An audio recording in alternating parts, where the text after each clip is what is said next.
nesta época posmoderna, tem persoas procurando, facendo as perguntas básicas en cuanto a humanidade.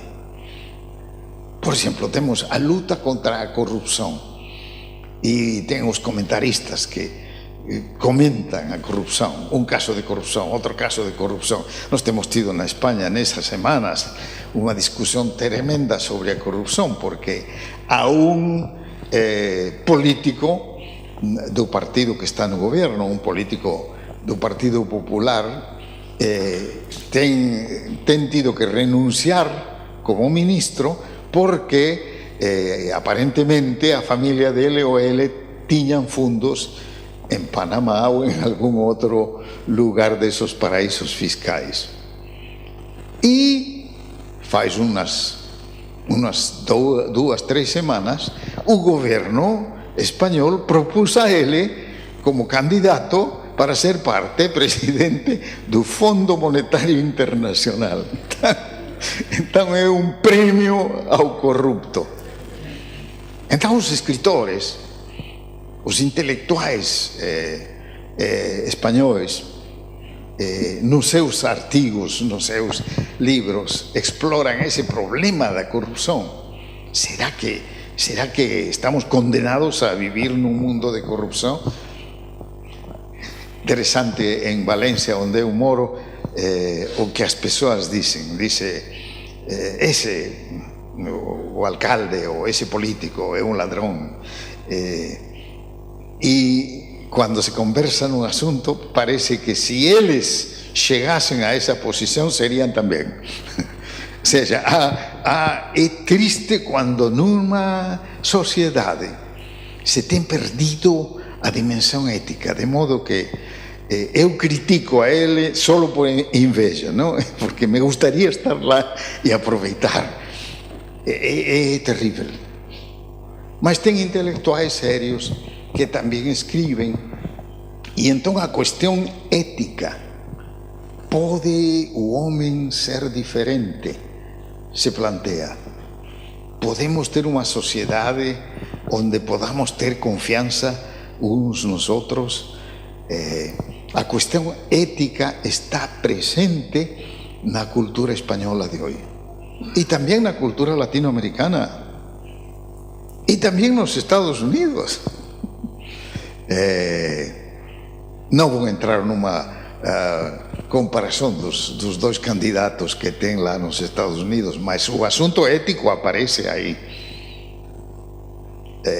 Então, quando Paulo entra en Atenas, ese asunto vai aparecer, e ele fala de algo que está na mente.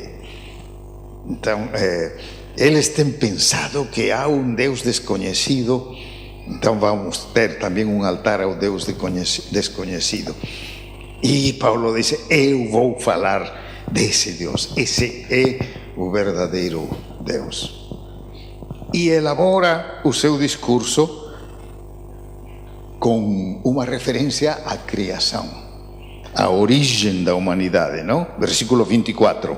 O Deus que fez o mundo e tudo o que nele existe, sendo Ele Senhor do céu e da terra, não habita em santuários feitos por mãos humanas, nem é servido por mãos humanas, como se de alguma coisa precisasse, pois Ele mesmo é quem dá a todos vida, respiração e tudo mais. De um só fez toda a raça humana para habitar sobre toda a face da terra.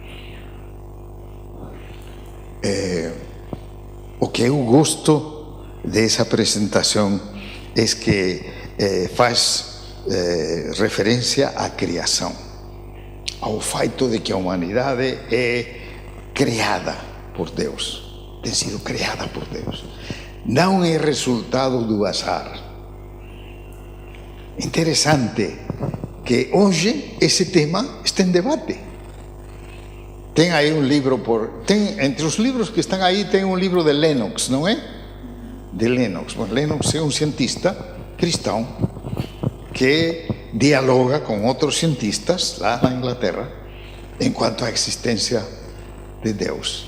Porque tem cientistas que están, especialmente na Inglaterra, pessoas como Dawkins, que estão tentando provar que a crença num Deus criador é um absurdo. Então, qual é a opção? Se não há um Deus criador, qual é a opção? Bueno, provimos da nada. Um dia, por casualidade, por azar, as moléculas de oxígeno, hidrógeno, carbono juntaram e saiu a matéria viva, por azar. Interessante, porque quando eu era universitário, eu tive que ler a Marx, porque os companheiros liam a Marx, então eu tinha que saber algo de Marx. E um dia me encontrei num livrinho de Engels uma referência à origem do universo, origem do universo. E então, dizia ele, em determinado momento e por azar, os 4 elementos que conformam a vida, a matéria viva, uniram-se para formar uma célula inicial de matéria viva. Por azar. Azar se diz? Acaso. Por acaso. A casualidade. Essa é a opção. Ou cremos num Deus criador, ou então cremos que tudo provém do acaso. E se cremos isso, então não vemos futuro para a humanidade. Um dia o processo vai terminar. E isso nos dá um senso, um sentido da história.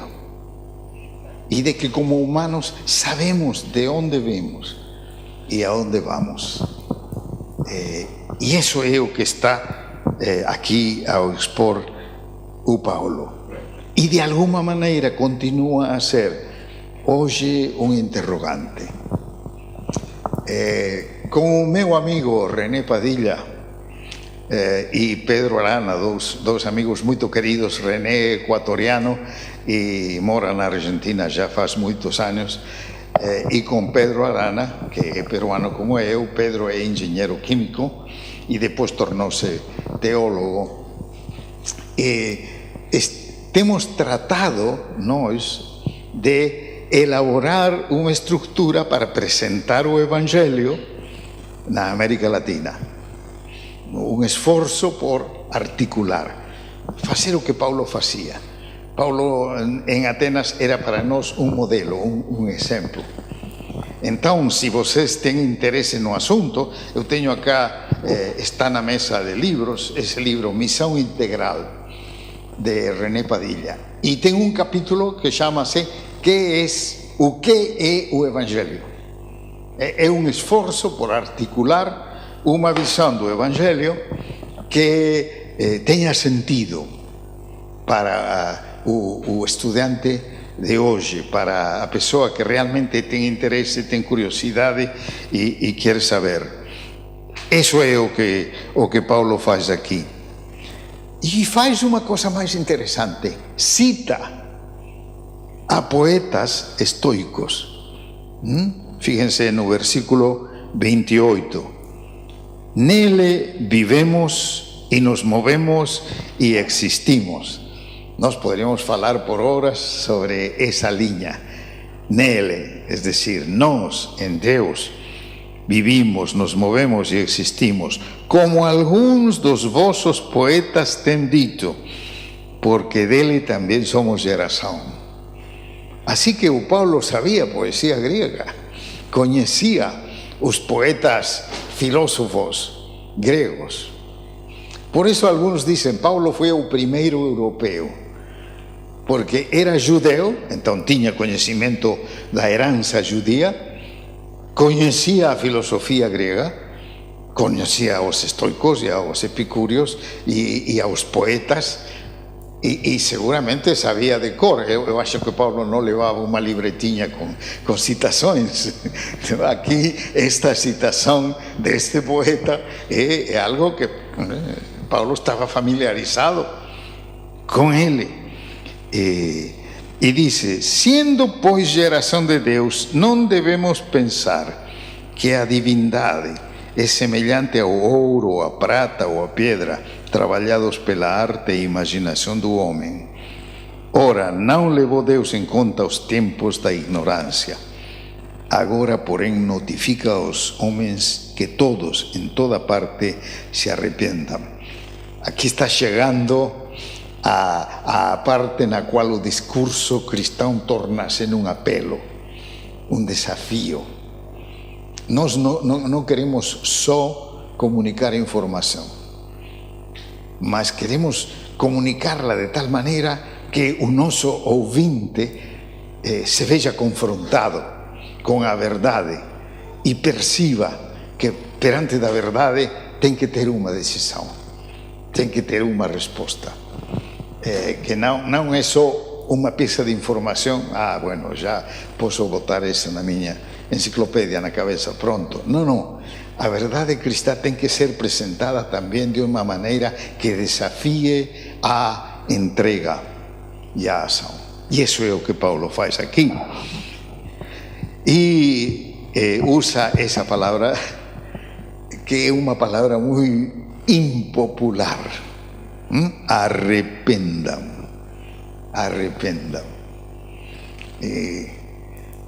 Nos anos que levo de conversa, às vezes nas universidades, com professores, amigos, leitores, intelectuais, eles se põem muito nervosos quando eu falo em pecado.